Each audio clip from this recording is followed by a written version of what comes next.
Не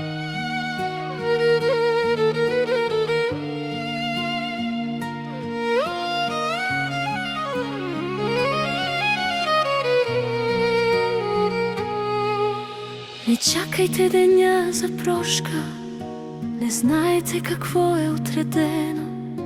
Животът сложил ни е точка, с време неопределено. Прощавайте на всеки, дето в дните ви пресякал ви е пътя. Прощавайте му отдалеко за всяка радост и за всяка мъка. Това са чувствата човешки, които всеки носи в сърцето. Прощавайте им всички грешки и душата ви да бъде лека. Прощавайте на близки и роднини, прощавайте на всеки по-отделно. Тежестта в гърдите да замине и дните ви да бъдат светли. Най-трудно е да даваш прошка, но не на хората в света ти, а на себе си да я дадеш за Бога. Прости си сам за всички пъти,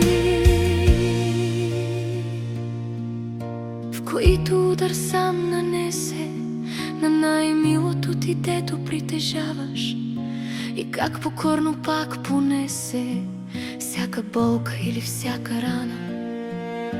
И прошка искам аз от всички, които някак си съм наранила, но прошка искам сам самичка, от себе си си я давам. Прощавам си за всяка грешка, прощавам си за всичко премълчано. Прощавам си пак по-човешки и нека всичко бъде отшумяло. Прощавам и за прошка моля, и тихо ви напомням, време няма. Бъдете днес обичани и здрави, и за всеки ден благодарете. Подарък е живота и един е, така че в мир и обичка вървете.